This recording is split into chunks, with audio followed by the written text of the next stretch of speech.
Bismillahirrahmanirrahim. Assalamualaikum warahmatullahi wabarakatuh. Saudara-saudaraku, kembali kita berjumpa lagi dalam pelajaran ilmu tarekat. Hari ini saya akan membacakan ajaran tarekat dari buku Suatu Jalan Pendekatan Diri Terhadap Allah yang disusun atau dikarang oleh Khalili Al-Bamar I. Hanafi R. Judul kali ini adalah Syarat agar murid mencapai kesempurnaan ajaran tarekat. Ada 16 syarat agar murid mencapai kesempurnaan ajaran tarekat, yaitu 1. Meninggalkan kaum yang berakhlak buruk. Yang kedua, berpisah dengan anak istri tatkala berzikir.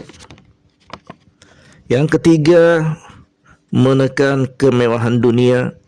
Yang keempat, senantiasa menghitung kebaikan dan keburukannya. Yang kelima, seorang murid tidak boleh merasa iri hati. Yang keenam, berangkat tidur dalam keadaan suci. 7. Mengurangi tidur. 8. Mengurangi makan. 9. Membiasakan makan dan minum yang halal. 10. Menjaga mulutnya dari ucapan yang salah dan bohong. 11. Seorang murid harus bisa menjaga matanya. 12. Menghindar perdebatan dan diskusi. 13. Menekan sendagura yang tak ada artinya.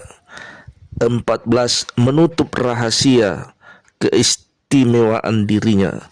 15. Seorang murid harus berdisiplin waktu untuk berzikir. 16. Memberi obat hati pada orang lain. Itulah yang harus dilakukan oleh murid agar mencapai kesempurnaan ajaran tarekat. Berikutnya, mari kita rinci masing-masing poin-poin tersebut satu persatu. Sahabatku di mana saja berada, mari kita jelaskan syarat-syarat agar murid mencapai kesempurnaan ajaran tarekat. Ada tata cara dan kewajiban yang dibebankan kepada murid dalam aliran ajaran tarekat ini demi mencapai hasil tarekat yang sempurna dan yang diharapkan oleh gurunya. Sebab meskipun si murid sudah menguasai ajaran syariat, tetapi tarekatnya tidak sempurna, bahkan akhlaknya tidak memenuhi untuk itu, dianggapnya percuma saja. Demikian pandangan tarekat. Kehidupan dalam tarekat memang sangat pelik, apalagi syarat sikap dan akhlak yang dibebankan oleh pengikut atau murid-muridnya. Namun pokok ajaran tarekat ini ialah bahwa sang murid atau pengikutnya senantiasa meyakini betul-betul bahwa Tuhan Allah tetap melihat serta mengawasi di mana dan kapan saja. Oleh karenanya diharapkan orang tarekat ini senantiasa ingat kepada Allah kapan saja, apakah dalam bekerja, dalam sembahyang, dalam menganggur, berjalan, dan lain sebagainya. Barangkali karena keyakinan tersebut, sehingga sering kita lihat bahwa orang sufi ini selalu berdoa, berzikir, atau melakukan wirid.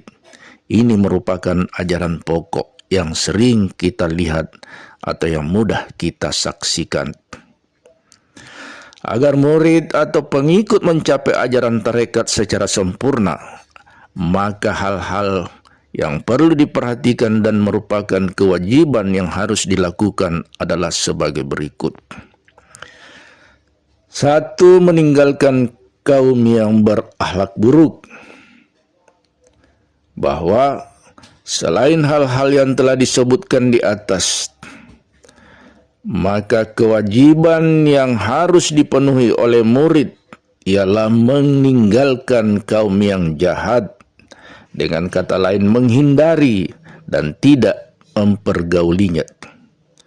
Dengan demikian berarti orang-orang ini harus mencari teman sepergaulan yang berakhlak baik dan terpuji menurut syarak. Seorang murid dalam tarekat sama sekali tidak boleh bergaul dengan orang-orang yang mempunyai paham keduniaan atau materialis, kendati pun dia orang Islam. Sebab jika murid bergaul dengan orang-orang yang mementingkan kehidupan dunia, dikhawatirkan ia tak akan bisa melaksanakan ajaran tarekat yang sepenuhnya jembatan dan jalan akhirat saja itu. Yang kedua, berpisah dengan anak istri tak kala berzikir. Berzikir bagi orang tarekat merupakan suatu upacara ritual yang penting dan mendukung jarak antara dirinya dengan Tuhan. Pada saat berzikir, mereka harus memisahkan diri dengan anak istrinya, sebab dimungkinkan jika ia masih dekat dengan anak istri, maka upacara ritual berbentuk zikir akan terganggu. Berzikir bagi orang tarekat ialah mencurahkan segala jiwa dan raga untuk memuji dan meminta pada Tuhan. Ia mengosongkan pikiran di alam meditasi. Konsentrasi penuh dalam berzikir memang diperlukan oleh kaum tarekat. Untuk menghindari gangguan-gangguan konsentrasi seperti suara-suara berisik dan lain sebagainya, maka ia mencari tempat yang sunyi dan sempit. Tempat yang sempit itu bisa saja dibuat dalam kamar yang gelap atau remang-remang, sehingga getaran hati dan jiwanya terus-menerus ingat kepada Allah. Lainnya tidak. Kuatnya zikir bagi mereka didukung oleh suasana sekitarnya. Jika terdengar suara berisik dan cahaya lampu yang terlalu terang, maka zikir dan konsentrasinya bisa menjadi lemah. Yang ketiga, menekan kemewahan dunia. Kita sering mendengar bahwa orang tarekat memang selalu mengisolir diri dari paham dunia. Maka kewajiban dan syarat agar murid bisa sampai pada tingkatan tarekat yang sempurna, maka ia harus menekan kehidupan serta kemewahan dunia sekecil-kecilnya. Bagi mereka, keduniaan dan kemewahan yang bersifat alami merupakan suatu nafsu yang merusak keimanan terhadap Tuhan. Banyak yang terjadi memang karena orang sudah diperbudak harta benda sehingga hubungannya dengan Tuhan menjadi renggang, bahkan sama sekali ia lupa. Berangkat dari pemikiran di atas itulah, maka murid dalam tarekat harus menghindari diri dari semua pengaruh kemewahan. Ia boleh bekerja, berusaha, tetapi tidak mengumpulkan harta benda, melainkan hanya mencari sekedar untuk dimakan dan diminum sebagai penyambung hidup demi kebaktian terhadap Tuhan. Makan dan minum ala kadarnya, baju dan pakaian lain yang hanya sehelai dirasa cukup jika sudah memenuhi syarat sebagai bekal berdoa, salat, zikir, dan wirid. Yang keempat, senantiasa menghitung kebaikan dan keburukannya. Kebaikan dan keburukan di sini adalah sikap-sikap yang berhubungan dengan akhlak terpuji dan akhlak tercela, baik di hadapan sesama maupun di hadapan Tuhan. Murid-murid dalam tarekat memang diharuskan untuk selalu meneliti dan memperhitungkan berapa banyak dosanya atau ketidaktaatannya terhadap Tuhan serta kebaikannya. Dengan demikian, maka ia akan melaksanakan kehidupan ketuhanan atau keimanan serta tarekat yang bersungguh-sungguh.